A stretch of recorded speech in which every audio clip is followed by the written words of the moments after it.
Hi, this is Frid from The Joy of Syntax and English in Color. For a long time, I've been wanting to make this YouTube series where I talk about word classes, clause elements, and other bits and pieces that are important for an understanding of basic grammar. Word classes are not hard, but a lot of people are confused about them and they confuse word classes and clause elements. For example, when I say, my dog Rudolph is asleep next to me, dog and Rudolph are nouns. Rudolph is a proper noun and dog is a regular noun. And my dog Rudolph is the subject of that particular sentence. But my dog Rudolph can also be the object of a sentence. I could say, when I turn around, I can see my dog Rudolph.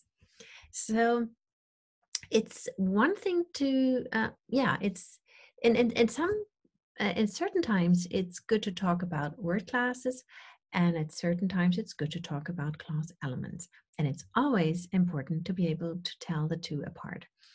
Both terminologies are, well, let me say this.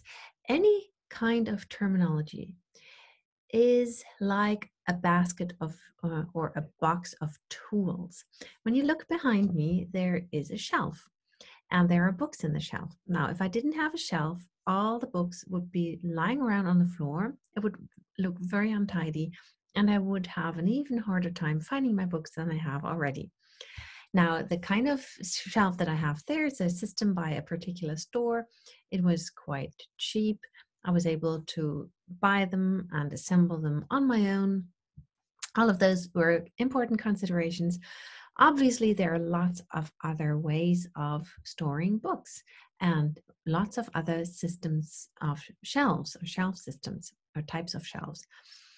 And which kind of shelf you decide on depends on your economic situation, on your taste, on what's available, etc., etc. And no kind of shelf is wrong or right in itself. It totally depends on whether it fits your particular purpose and taste. And that's the same with terminology around anything. Terminologies are abstract ordering systems or organization systems. They are like boxes and shelves, and we need them in order to be able to discuss anything. So if I want to be able to discuss sentences with you, I need to make sure that we can agree on a terminology so that we can discuss those sentences. Okay, I'm going to head and share my screen, and I will explain today word classes. And I tried so hard to make a short video, but it is going to be a little bit longer because there's always so much to say. Anyway, the good thing is you can always stop a video or pause a video and get something to eat and drink and then come back refreshed. Okay, here we go. Sharing my screen. And here we go. We have word classes. Some people call word classes parts of speech. It's the same thing, two terms for the same thing. Let's first think about words. Words are the building blocks of texts, both spoken texts and written texts. And in a different video, I will talk about the importance of distinguishing between individual words and sentences. But today I won't, because it'll be too long. But words are the building blocks of texts, of short texts, of long texts, of spoken texts, and of written texts. And words on their own don't have meaning. They only have meaning potential. And in this video, you will see what I mean. A word can be defined as a unit of language, a fixed combination of sounds that has meaning potential. And as I said, without context, a word cannot mean anything. It doesn't have a particular meaning. Let me show you a sentence. Rudolph is my darling companion. Now, that I think we can all agree that this is a sentence. It starts with a capital letter and it ends with an end punctuation mark, a full stop in this case. Some people call it a period. It's both terms are correct. So we have one sentence here, and when we count the words, we see that it consists of 6 words. And I think nobody who knows a little bit about English or a lot about English will disagree. However, when we want to discuss the types of words that are contained in the sentence and subdivisions or categorizations around the units in the sentence, a lot of people will disagree and lots of people will fight and a lot of people will feel overwhelmed. It doesn't have to be that way. Let me show you this just to give you an idea. So I have my basic sentence, Rudolph is my darling canine companion. Now, when I count the words, I see there are 6 words, as I said before, and we can see, okay, Rudolph is my proper noun, and we'll talk about nouns in a minute. Is the third person singular present tense of the verb to be, and to be is the quintessential link verb or copular verb. If you don't know what that is, there'll be another video about that, or look it up. Okay, but it is a kind of verb, and is the conjugated form of this verb, one of the conjugated forms. My is what traditional grammar would call a limiting adjectives, and I'll talk about that in a minute as well. Darling can be a noun, but here it is an adjective. Canine can be a noun, but here it is an adjective. And companion is a noun in this sentence. So we have words that, okay, that with my, we already see that there can be a disagreement about the terminology. And with darling and canine, we see that there is one word form and it can be in 2 different categories. So that is tricky. We can also see that there is a subject, Rudolph is the subject of the sentence, and is my darling canine companion is the predicate. And the predicate consists of the finite verb is and the noun phrase, my darling canine companion. And then a little note on the side, canine, since canine can be a noun, some people might want to argue that canine companion is a compound noun. And I would argue that canine companion is the nuclear noun phrase that's part of the bigger noun phrase, my darling canine companion. And I'm going to support my view as follows. When you compare noun phrases that consist of an adjective and a noun with certain compound nouns, you will hear that compound nouns and noun phrases have different intonation patterns. For instance, there's this beautiful song, Blackbird singing in the dead of night. And a blackbird is a type of, is a certain kind of bird. It's not simply a black bird, a bird that is black, but it is a kind. It's a certain type of bird that has a particularly beautiful song. So there, sometimes we see, when we can't identify what kind of a bird it is, we might just say, oh, I see a blackbird sitting in our front yard. Or we can say, oh, there's a blackbird in our front yard. So you hear with a compound noun, we have blackbird. We start with higher intonation, we have one main stress, and then it goes a little bit downhill, blackbird. With a blackbird, we have 2 stresses, and we have a different intonation pattern, a blackbird and a blackbird. And another example, we have a bus stop. There's a bus and there's a stop and there's a bus stop. And I live in a White House. I live in a White House, but I don't live in the White House. That's where the American president lives. So with the intonation pattern, I can prove to you that English considers canine companion a noun phrase. Okay, so this is just to show you that there are so many terminology options and so many different ways of looking at one sentence that we can actually become quite dizzy. Don't become dizzy, don't become scared or overwhelmed. It's all good. And today I want to talk about word classes. So I want to explain and make palatable to you this upper row of concepts. In traditional grammar, there are 8 word classes, and these are the categories that words are grouped into in accordance with the meaning potential that they have and with the function potential that they have. And I will explain this in a minute. Here is the list of word classes again with explanations and definitions, but I'm going to go one by one. Let's start with nouns. The word noun comes from the Latin word nomen and means name. And nouns are groups of words that are either objects, tangible objects, or concepts, as it were, abstract objects.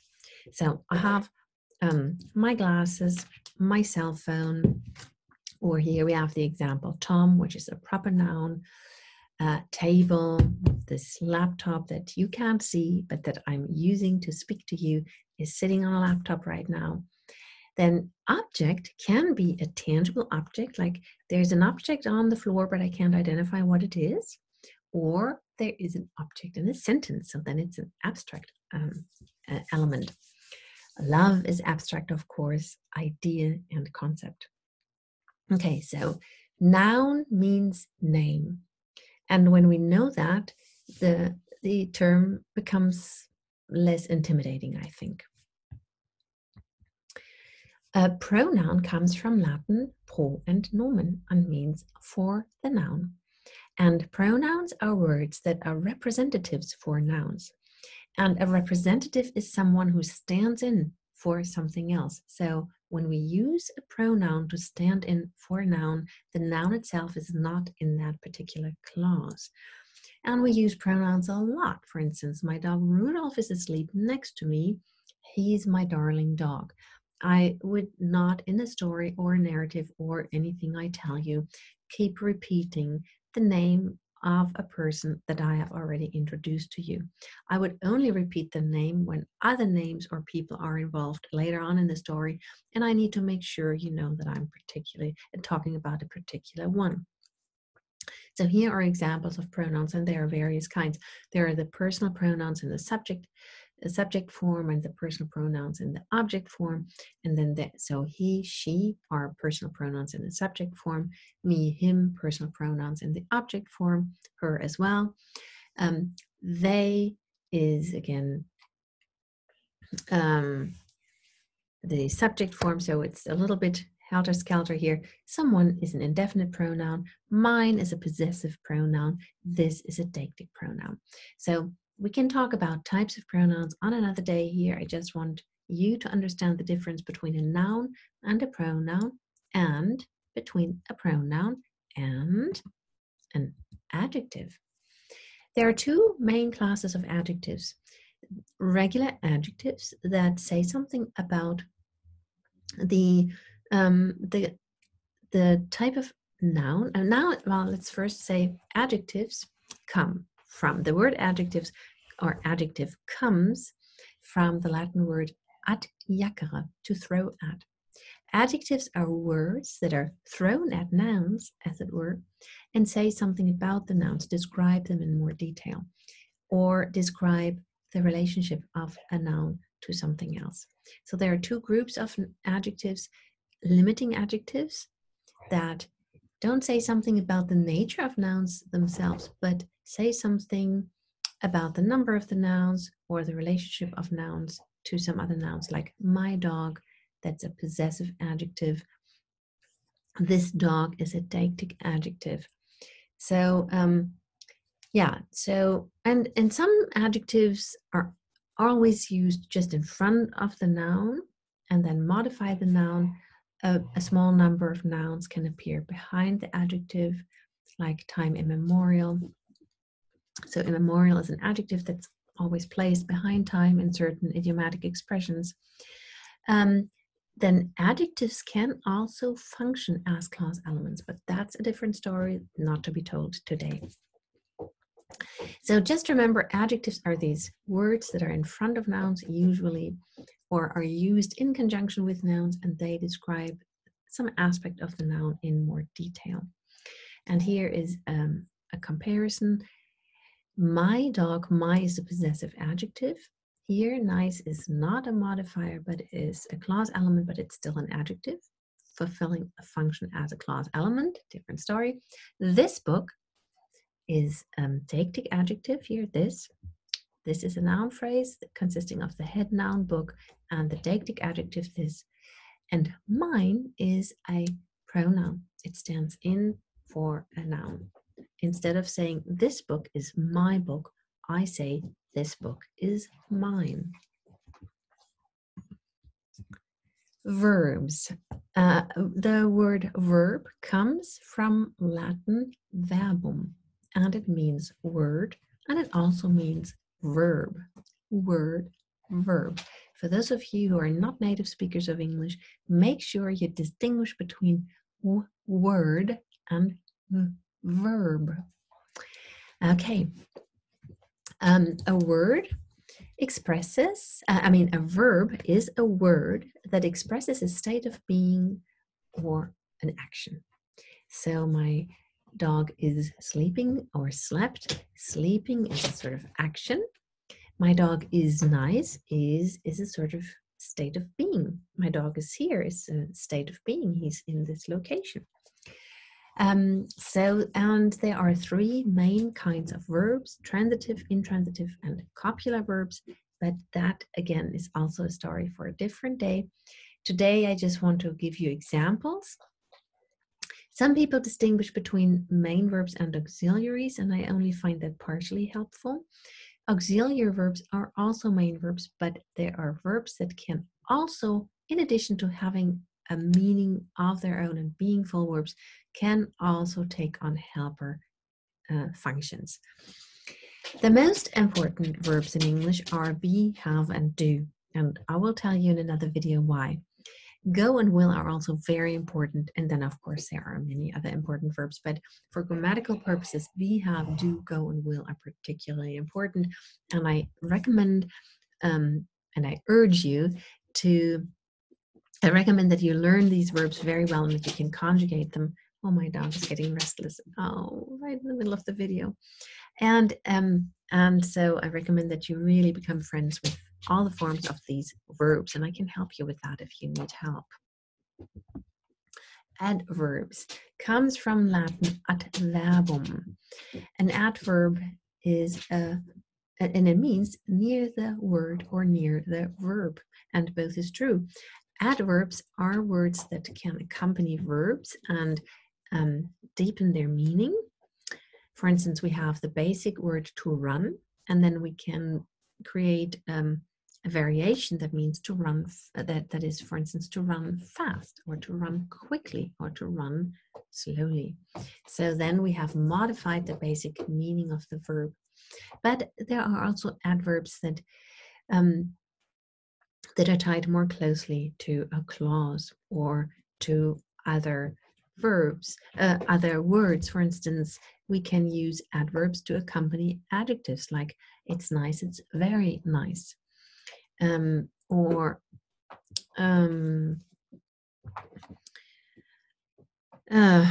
think of other examples right now, but more will come to me as we speak.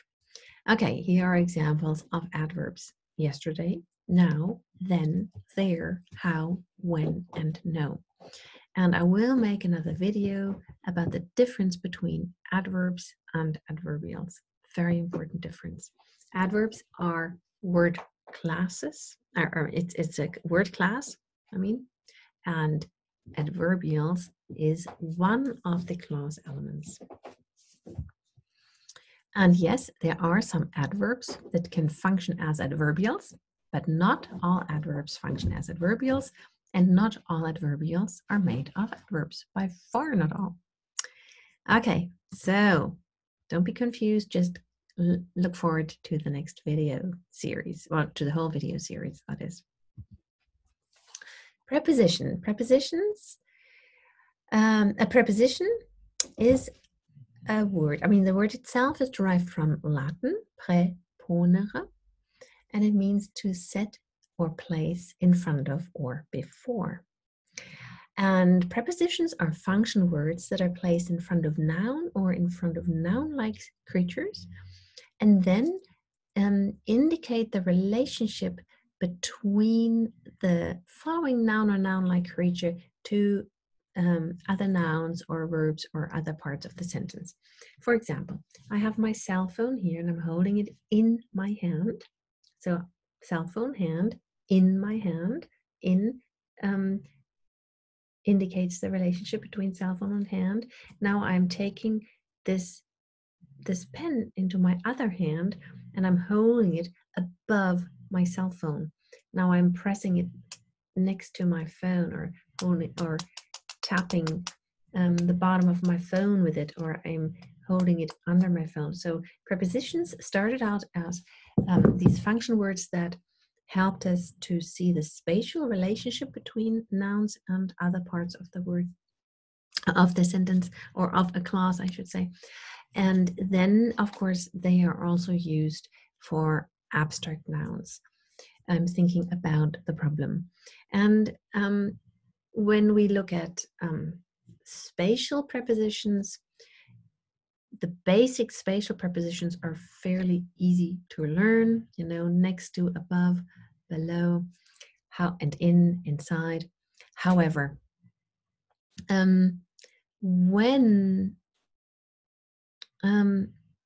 we move into the abstract realm, prepositions become quite tricky. So all I can recommend is please consult the free online dictionaries or your paper dictionaries all the time. And whenever you learn an adjective or a verb or anything, when you learn words, make sure that you know which prepositions accompany them. Yeah. So learn idiomatic expressions, listen to native speakers that are competent, be very attentive when you read. So examples: up, under, before, in, into, at, and on. I'll talk about this in a minute. Just when we see the word in, we can't be sure that it's a preposition. Context will reveal whether it's a preposition or an adverb or an adjective. Conjunctions the word conjunction comes from Latin con plus jungere, meaning to connect with. Jungere is to connect and con is with.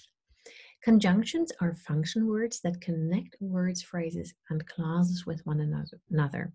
And there are two kinds of conjunctions. Coordinating conjunctions join words, phrases, and clauses on the same level. And subordinating conjunctions join subclauses to main clauses. Also, that's a story for another day. Lots can be said about that, but it's good to simply understand what the word means and what conjunctions are in general. So very good examples are and but. Those are the most important coordinating conjunctions, because although before and while are very important subordinating conjunctions. And if you don't know them, please look them up in one of my two favorite dictionaries, online dictionaries that are free. And I'm not getting paid to say this. The final word class are interjections. Interjection comes from the Latin word interjacere, and jacere is to throw. We already learned that when we looked at the adjective. And inter means in between. So interjections are words that are thrown into the sentence, in between a sentence, in between words. They are not clause elements, but they are words that express emotional states. Examples are no. Now, again, no can be an adjective, and it can be an adverb, and it can be an interjection. When I say no, or yuck, hey, yay, yippee. Those are interjections. I throw them into words to express my emotions, positive or affirmative or negative or whatever. And they are not as important for grammar when we learn grammar analysis, but they're still important parts of discourse. And the dictionary will help you make heads or tails of them. Okay, here is the overview. These are the traditional 8 parts of speech: nouns, pronouns, adjectives, verbs, adverbs, prepositions, conjunctions, and interjections. And here are the examples at one glance. Maybe you can take a screenshot of both. So nouns, Tom, table, object, love, idea, etc. You can pause the video and look at them again. Now I highlighted nouns, adjectives, verbs, and adverbs because they are particularly important in some ways. But all word classes have their own importance. Okay. Now, word classes are not to be confused with forms of words. For instance, we have nouns, and most nouns can be in the singular or the plural, and the plural, I mean. So we have one man and two men. We have one dog and two dogs. We have one goose and two geese, or more geese. Some nouns denote whether some being is male or female, or a child, or whether there are groups of them. And English has this crazy thing where groups of animals, different groups of animals, have different names. Like we have a gaggle of geese and a herd of horses, etc. So just a few examples: vixen and fox, kid, pub, cub. Those are words. So vixen is Mrs. Fox, fox is Mr. Fox, and fox is also the generic fox. And then kit or pup or cub, those are the baby foxes. Doe and buck, or hind and stag and hart and fawn, duck, drake, duckling, a plump of ducks, goose and gander, gosling, a gaggle of geese, stallion, foal, and a herd of horses, or a band of wild or feral horses. If you don't know any of the words, look them up. These are just examples of these certain types of nouns. So don't confuse types of nouns with word classes. All of the above are in the word class noun. Now, when we look at verbs, we see that there are finite verb forms and non-finite verb forms, and that there are more than one, that there are different finite verb forms. English, thank God, has very few finite verb forms, but there are a few. English has 3 non-finite verb forms, types of non-finite verb forms: infinitives, participles, and gerunds. Gerunds and participles look the same, but they are not the same. That's the subject for a different video if you're interested. And then, of course, we have positive, comparative, and superlative forms of adjectives and adverbs. So please don't confuse parts of speech, aka word classes, and forms of words. Okay?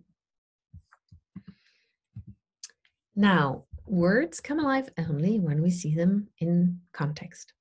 And the interesting thing is that sometimes you see a word like the word like, or okay, or no, and without context, you don't even know the meaning potential because you don't even know what word class it belongs to. Now, the same noun can have different meanings. So then the same word class can have it's part of the same word class and has very different meanings. But then the same word can be a different word class depending on the meaning. So here are some examples. The word like can be an adjective. In the sentence, they bought suits of like design. The verb like can be the word like can be a verb. I like you. He likes me. Now with likes, you would then see, now we don't have, when we have the verb form likes, all of a sudden we don't have all the 6 options anymore because the adverb is always like. But anyway, when we see just the form like, it can be one of 6 things: an adjective, a verb, it can be an adverb, like in the sentence, he was all like weirded out. It can be a preposition. Now look, it's like this, little britches. That's from the Jungle Book. That's a quote from the Jungle Book. It can be a noun. I have never seen the like before, and we recognize that it's a like because we have the definite article in front of it.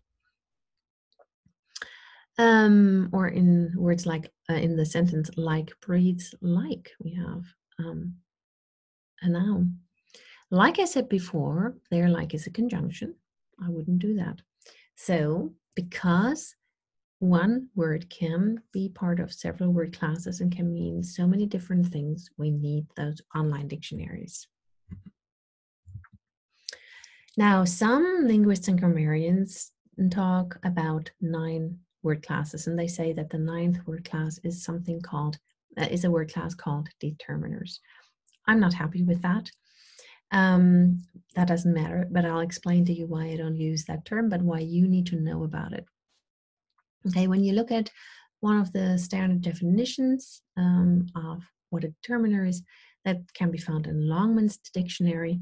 And Longman's dictionary says, not dictionary, grammar book, I'm sorry, excuse me, there's also Longman's dictionary, and they also have the definition of determiner in them, but this definition is taken from Longman's grammar. A determiner is a function word that specifies the kind of reference a noun has. For instance, definite, indefinite, negative. Now, I think that's a little bit vague. And when you look at the examples, you see that most of the words that they class as determiners are traditionally considered limiting adjectives, with the exception of a lot of. Lot is a noun. And I don't know why they call the phrase a lot of a determiner. But anyway, I'll give you a slide about that in a minute. So if you see the word determiner, then you know that the people are talking about a number of different limiting adjectives. And I can give you more info about that. And I also recommend George Kerm's grammar book. He discusses limiting adjectives at great length. So most of these are limiting adjectives with the exception of a lot of, and I'll give you a slide. Now, you need to know about determiners because a very good dictionary, namely Oxford Learners Dictionaries, uses the concept. So when you look up the word my in Oxford and in Webster's Learners, you will see that Merriam-Webster says it's an adjective and Oxford says it's a determiner. And as a beginner, you might think, it's the same word, the same type of example. So my passport, my home, it appears in front of a noun. It limits the meaning of the noun. So it's not any old home, but it's my home. It's not any old passport, it's my passport. So what's up with this? And the fact is that in the 60s, I think, a few linguists thought that it was a good idea to open up a new category for mostly limiting adjectives, but they also threw a few pronouns and nouns into that group. And those were adjectives, limiting adjectives, certain types of pronouns, and nouns that were used in noun phrases and had a particular identifying or limiting quality. Now, I don't get that. I think if you can make do with fewer categorizations, that's better. But you need to know about it because both of these dictionaries are very good and I don't want you to be confused when you consult them. So, but you see, welcome to my home. And where is my passport? My feet are cold. And here we have my home, my job, my favorite TV. So you see, they're talking about the same word, but one of them is classing it as an adjective and the other as a determiner. That is confusing to people that are not in the know. But now you are, I hope. Now, lot is a noun. And it has many different meanings, and I encourage you to look it up in a dictionary. So, lot can, just pause the video and read all the meanings that lot can have. And in an expression of a lot is still a noun, and just the combination of a lot of something means a large number of something. So a lot of people feel that way. So a lot of people, Merriam-Webster would say, and I agree, George Crumb would say, a lot of people is a noun phrase, and the centerpiece is lot, and then there is the genitive of people. So they're not people, not all people feel that way, not people feel that way, but many people feel that way. Now, many is a limiting adjective, a lot of is not, but because a lot of people is this idiomatic expression that's used that much, people have sort of forgotten that lot is a noun. And because when I talk about a lot of people, focus is on many people, on people, people somehow feel that the word people in a lot of people is more important. And that's why somehow they have degraded sort of the noun a lot of to the status of a limiting adjective, aka a determiner. That's my explanation. But I still find that it's not helpful because grammatically speaking, it's very clear that lot is a noun and that a lot of people is a noun phrase with lot as the head noun. Okay, here is more. You see that when you open up Learner's Dictionary and learn the Oxford Learner's Dictionaries, I encourage you to look at how they organize things. I do it words. I do it a little bit differently from Webster. When you see Webster will have all the types of word, the number of word classes that a word can belong to at the top, and then you just scroll down.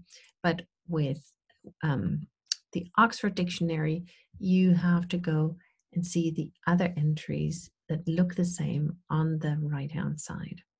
So we see they don't only class lot as a determiner in what a lot of presence, they also class lot as a pronoun sometimes, and I copied the entry or part of the entry for you. And when we look at this, how many do you need? A lot. And for those of you who know German, I would say eine Menge, a large number. I think this is simply a noun. But they say it's a pronoun. It puzzles me, but they do. There is lots left. Lots is the plural of lot. So there are huge amounts left. So for me, that's a noun, not a pronoun. A pronoun represents a noun, but we have a noun here, so there is no representative. I'm puzzled by how they could find this a good idea, but I wanted to tell you because it is confusing if you don't know about this and then you look up the same word in two dictionaries. And in general, I think both dictionaries are very good. And they're, I think that the Oxford dictionaries are very good with helping you with forms of words, of verbs, for instance, principal parts of verbs, and with British pronunciation. And Merriam-Webster's Learners is very good for American pronunciation and has very good example sentences. And I think it's somehow easier to use. But that's a matter of taste and, habit, really. Okay, now I wanted to juxtapose some nouns and verbs for you. We have the noun object, and you can pause the video and look up all the meanings, or you can look it up online. And then this word also exists as a verb, but in this case, the pronunciation is different. When it's a verb, the word is pronounced to object. The object and to object. That's quite tricky for learners. And so, what can I say? Consult your online dictionaries. They're your friends, and they don't cost anything. Now we want to juxtapose, I want to juxtapose pronouns and adjectives. Remember, pronouns are representatives of nouns and they appear in places where the nouns themselves do not appear. Adjectives are the the partners of nouns, and they accompany nouns. They are often in front of nouns. We have that, the deictic pronoun. So that is my book. And we have that, the adjective, that boy hit me. So that can be a deictic pronoun or it can be a deictic adjective. And only context will tell you what it is in a given moment. Okay, final slide is coming up. Juxtaposing prepositions and adverbs. Okay, in can be a preposition. It can also be an adjective, but I spared you an additional slide. And it can be an adverb. What's the difference? Okay, when it's a preposition, it's in front of a noun or a noun phrase or a noun-like creature. And when it's an adverb, it's not. Let's look at examples. We went for a swim where? In the lake. She went in and closed the door.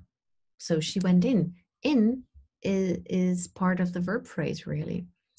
Or very close to the verb. But she went for a swim in the lake. That's not as closely attached to the verb phrase.